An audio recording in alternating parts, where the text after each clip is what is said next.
JEE main ఫలితాల్లో ముగ్గురు తెలంగాణ విద్యార్థులతో 100% తో తెలంగాణ ఫస్ట్ నారాయణదే. ముంబైలో ఒక విషాదం జరిగింది. అదేంటంటే బిర్యానీ పుచ్చకాయ తిన్న తర్వాత ఒకే కుటుంబంలోని నలుగురు మృతి చెందారు. అసలు కారణం ఏమై ఉండొచ్చు? డాక్టర్ ఆశీష్ రెడ్డి గారు లైవ్ కాల్ అందుబాటులో ఉన్నారు. ఆయన అడిగి మరింత సమాచారం తెలుసుకుందాం. డాక్టర్ గారు నమస్తే అండి. నమస్కారం అండి. డాక్టర్ గారు, ఇదేంటి అసలు? అంటే బిర్యానీ పుచ్చకాయ అది కాంబినేషన్ ఏమన్నా వర్కౌట్ అవ్వలేదా? అట్లా తినకూడదా? లేకపోతే ఏదైనా ఫుడ్ పాయిజన్ అయ్యిందా ఒకేసారి దాంట్లోనో దీంట్లోనో? లేదంటే పుచ్చకాయలో ఏమన్నా ఈ మధ్యలో మనం చూస్తున్నాము చాలా రకరకాల ఇంజెక్షన్స్ అవి వాటి ఇష్టానికి పంపించటము, పండకుండానే పండేలాగా చేయటం ఇవన్నీ చూస్తున్నాం. దానివల్ల ఏమన్నా జరిగి ఉండొచ్చా? కానీ బిర్యానీ తిన్న తర్వాత ఇది తింటే ఎందుకు అయింది అలాగా? కొంచెం కన్ఫ్యూజన్ ఉంది, ఒకసారి చెప్పగలుగుతారా? సో ఇది కోఇన్సిడెన్సే, కానీ జనరలీ బిర్యానీ తిన్న తర్వాత వాటర్ మెలన్ తినడం వల్ల ఎటువంటి నష్టం లేదు. యాదృచ్ఛికమే అయితే ఇది 100% యాదృచ్ఛికమే. కానీ ఇక్కడ జరిగింది ఏంటంటే, ఈ వాటర్ మెలన్ లో ఐ థింక్ ఇప్పుడు ఇవన్నీ మీరు అన్నట్టు రైపెనింగ్ చేయడానికి ఈ కాల్షియం కార్బైడ్ లాంటి సబ్స్టెన్సెస్ యూజ్ చేస్తుంటారు కదా. సో దాని వల్ల అది ఇంకోటి కలరింగ్ ఏజెంట్స్ చేస్తారు. అంటే ఇప్పుడు అది మనకి పుచ్చకాయ కూడా రెడ్ గా కనిపించడానికి, రెడ్ గా లోపల రెడ్ కనిపించేది కూడా మనము ఆ కెమికల్ యూజ్ చేస్తారు. సో అయితే వీళ్ళకి ఏమైంది, వీళ్ళు నైట్ తీసుకున్నారు, నైట్ బిర్యానీ తిన్నారు, వీళ్ళతో పాటు చాలా మంది ఫ్యామిలీ మెంబర్స్ కూడా తిన్నారు డిన్నర్. నైట్ 1 తర్వాత వీళ్ళ ఫ్యామిలీ ఓన్లీ వాటర్ మెలన్ తీసుకున్నారు. మార్నింగ్ 5-6 కల్లా సివియర్ డిహైడ్రేషన్, మోషన్స్, వామిటింగ్స్ అని హాస్పిటల్ అడ్మిట్ అయ్యారు. కానీ వచ్చిన 1-2 అవర్స్ లో వాళ్ళకి మనకి డాక్టర్స్ ఐడెంటిఫై చేసిందంటే ఫాస్ట్ గా కిడ్నీ ఫెయిల్యూర్ లో కూడా పోతుండే. జనరల్లీ ఫుడ్ పాయిజనింగ్ వల్ల కిడ్నీ ఫెయిల్యూర్ అంత ఈజీగా రాదు. సో దీంట్లో డెఫినెట్లీ ఏమైంది అంటే, మనకి అది ఏదైతే మనం వాటర్ మెలన్ తిన్నారో దాంట్లో వాళ్ళు డెఫినెట్లీ కెమికల్ కలిసింది. డెఫినెట్లీ దాంట్లో మనకి రైపనింగ్ ఏజెంట్స్ కానీ లేకపోతే కలరింగ్ ఏజెంట్ కానీ కలవడం వల్ల ఫాస్ట్ గా నలుగురు ఫ్యామిలీ మెంబర్స్ కి సివియర్ గా రీనల్ ఫెయిల్యూర్ లోకి వెళ్ళిపోయారు, అంటే కిడ్నీ ఫెయిల్యూర్ కి వెళ్ళిపోయారు. That's the reason for death. Infection వల్ల ఇంత ఫాస్ట్ గా డెత్ అనేది జరగదు. ఎందుకంటే వాళ్ళని హాస్పిటల్ రీచ్ చేసింది కూడా 1-2 అవర్స్ లో. ఆ సివియర్ డిహైడ్రేషన్ స్టార్ట్ చేసినాక కూడా 1 అవర్ లో వాళ్ళు హాస్పిటల్లో ఉన్నారు. కానీ అంత టాప్ హాస్పిటల్ లీలావతి హాస్పిటల్ తీసుకుపోయినాక కూడా వాళ్ళు సర్వైవ్ కాలేదంటే ఇట్ కుడ్ బి ఆ కెమికల్ పాయిజనింగ్ వల్ల అయి ఉండొచ్చు. బట్ డెఫినెట్లీ ఇది ఫుడ్ పాయిజనింగ్ వల్ల అనేది అయితే మనం డెఫినెట్లీ అనుకోనిలేదు. అంటే డాక్టర్ గారు, జనరల్ గా డయేరియా అనేది ఇప్పుడు ఫుడ్ పాయిజన్ అయినప్పుడు డయేరియా స్టార్ట్ అవుతుంది. వెరీ కామన్ అది. ఆ డయేరియా వచ్చిన తర్వాత కూడా కొంచెం టైం ఉంటుంది. మరి ఇంత స్పీడ్ గా ఎలా చనిపోతారు అనేది నాకు అర్థం కాదు. అదే, సో ఇదే వీళ్ళు చనిపోయింది డయేరియా వల్ల కాదు. సడన్ గా వాళ్ళకి రీనల్ ఫెయిల్యూర్, కిడ్నీ ఫెయిల్యూర్ అయింది అంటే ఏదో టాక్సిక్ సబ్స్టెన్స్ వీళ్ళు తీసుకున్నారు. టాక్సిక్ సబ్స్టెన్స్ ఇప్పుడు ఎట్లా వచ్చింది? ఇప్పుడు బిర్యానీ వల్ల అయితే కాదు, ఎందుకంటే బిర్యానీ వాళ్ళ ఫ్యామిలీలో వేరే మెంబర్స్ కూడా తీసుకున్నారు. సో వాళ్ళకి ఏం కాలే. సో డెఫినెట్లీ ఇది వాటర్ మెలన్ వల్ల వచ్చి ఉంటుంది. సో వాటర్ మెలన్ ని వాళ్ళు కెమికల్ అనాలిసిస్ కి తీసుకెళ్లారు ఆల్రెడీ. అది ఇంకా ఇన్వెస్టిగేషన్ జరుగుతుంది. బట్ డెఫినెట్లీ అండ్ 100% నాకు అనిపించేది ఏంటంటే, ఇట్ కుడ్ నాట్ బి మీరు అన్నట్టు డిహైడ్రేషన్ వల్ల ఏ మనిషి అంత ఫాస్ట్ గా చావరు. అది 1% చనిపోతే జనరల్లీ ఎక్స్పెక్ట్ చేయొచ్చు, కానీ మొత్తం ఫ్యామిలీ చనిపోయారు కాబట్టి it could be 100% case of chemical poisoning. Food poisoning అంటే కెమికల్ పాయిజనింగ్.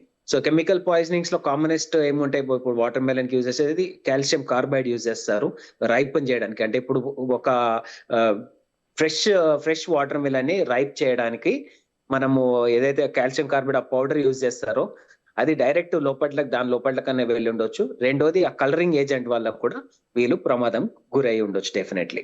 డాక్టర్, నాకు ఇంకో డౌట్ ఏంటంటే, ఇప్పుడు మీరు కిడ్నీ ఫెయిల్యూర్ వల్ల చనిపోయారంటారు. కిడ్నీ ఫెయిల్యూర్ కూడా అంత ఇమ్మీడియట్ గా జరుగుతుందా? కిడ్నీ ఫెయిల్ అయిన తర్వాత కొంత టైం ఏమన్నా ఉంటుందేమో కదా, మరి ఇంత ఇమ్మీడియట్ గా జరుగుతుందా? డెఫినెట్లీ ఒక్కో ఈవెంట్ ఇప్పుడు ఏమైతుందంటే, ఒక్క ఆర్గన్ ఇంకో ఆర్గన్ ఎఫెక్ట్ చేస్తుంది. ఫాస్ట్ గా they will go into mods అంటాం, అంటే మల్టీ ఆర్గన్ ఫెయిల్యూర్ కిందకి వెళ్ళిపోతారు వాళ్ళు. Okay. So multi organ failure లోకి పోతారు కాబట్టి ఫస్ట్ పోయింది కిడ్నీస్ ఒక్కసారి పోయిన తర్వాత అట్లా మల్టీ ఆర్గన్ లకి వెళ్ళిపోయారు. మల్టీ ఆర్గన్ ఫెయిల్యూర్ లోకి పోయారు. బై ఈవినింగ్ పాపం 4 family members succumb to death. కేవలం అందులో వాడిన ఏదో విషం అయి ఉండాలి, విషమనే అనాలి, మరి వేరే 100%. సో డెఫినెట్లీ మనం ఎటువంటి ఫ్రూట్స్ తీసుకున్నా, ఎటువంటి ఏది తీసుకున్నా ఇప్పుడు అన్ని అడల్టరేషన్ ఉంటున్నాయి కాబట్టి చాలా కేర్ఫుల్ గా సెలెక్ట్ చేసుకోవడము, లేకపోతే దాన్ని కట్ చేసిన తర్వాత ప్రాపర్ గా దాన్ని వాష్ చేయడము, డెఫినెట్లీ చేయాలి. ఏదైనా మనకి ఏ ఫ్రూట్ అయినా గాని కట్ చేసినాక డెఫినెట్లీ వాష్ చేసుకోవడం 100% సేఫ్ అనిపిస్తుంది. నార్మల్‌గా ఏం చెప్తారంటే ఫ్రూట్‌ని మామూలుగానే ఒక వాష్ చేసుకోండి, క్లీన్ చేసుకోండి. కట్ చేసిన తర్వాత చేస్తే దాంట్లో వైటమిన్స్, మినరల్స్ అన్నీ బయటికి పోతాయి. ఏముండదు. అలాగా వాష్ కానీ చేయమాకండి. ముందుగానే వాష్ చేసుకోండి అని చెప్తారు. కానీ ఇప్పుడు అది సాగు మీదకొస్తుంది కెమికల్స్ తోని ఇంకా ఇట్లా ప్రాబ్లమ్స్ వస్తున్నాయి కాబట్టి I think it's better to wash it properly. కానీ ఇక్కడ ఇంకో డౌట్ డాక్టర్ గారు. అంటే సార్ మీకు మేడం చెప్పండి. హాస్యాస్పదంగా అనిపించొచ్చేమో గానీ ఎందుకంటే పుచ్చకాయని కట్ చేసిన తర్వాత ఎట్లా క్లీన్ చేస్తాం డాక్టర్ గారు? బట్ అది కాదు. ఇప్పుడు చూడండి మేడం. అంటే బేసిక్‌లీ వాళ్ళు అసలు ఎటువంటి గవర్నమెంట్ రూల్స్ ప్రకారం ఎటువంటి రైపెనింగ్ ఏజెంట్స్ యూజ్ చేయొద్దు. చేయొద్దు. అవును. కలరింగ్ ఏజెంట్స్ యూజ్ చేయొద్దు. కరెక్ట్. ఇప్పుడు ఇదంతా అడల్టరేషన్ అయితున్నాక అంటే పేషెంట్స్‌కి అంటే ఇప్పుడు ఎవరైనా గాని ఇప్పుడు మీరైనా తీసుకోవచ్చు, నేనైనా తీసుకోవచ్చు. ఏది కరెక్టో, ఏది రాంగో తెలియట్లేదు. తెలీదు. సీ అసలు సో అంటే పుచ్చకాయలైతే ఇంజెక్షన్సే వేస్తున్నారు డాక్టర్ గారు. డైరెక్ట్ ఇప్పుడు ఇంజెక్షన్స్ వేస్తారు లోపల. తెలియని కూడా తెలీదసలు. దట్స్ వాట్ ఇప్పుడు జరిగింది అదే. ఈ ఆ! ఫ్యామిలీలో జరిగింది అదే.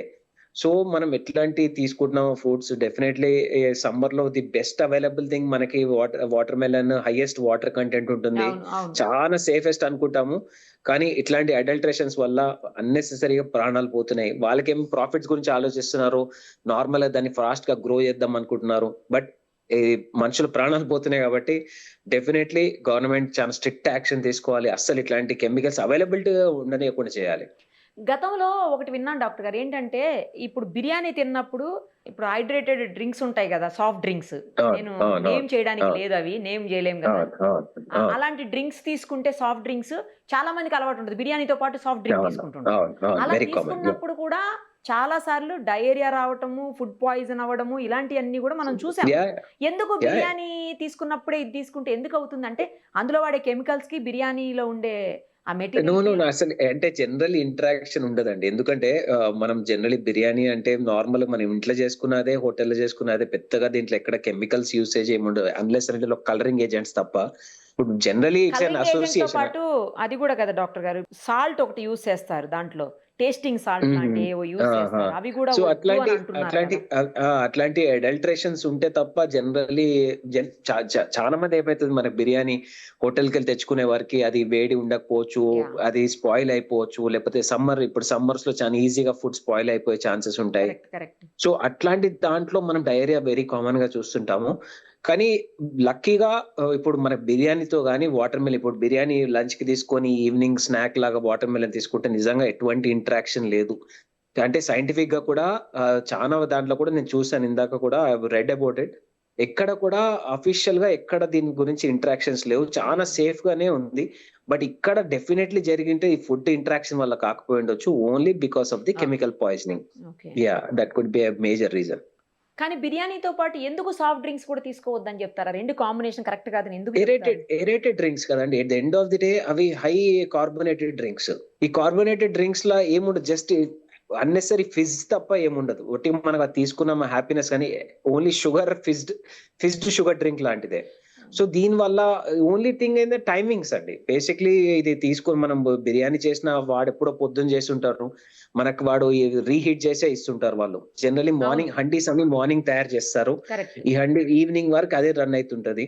సో దాన్ని సరిగ్గా మెయింటెనెన్స్ అవన్నీ దాని వల్లనే అయితుండొచ్చు కానీ బట్ యాస్ సచ్ ఇవి 2 డైరెక్ట్‌గా తీసుకోవడం వల్ల అయితే I don't think it's a correct point అని నేను అనుకుంటున్నాను.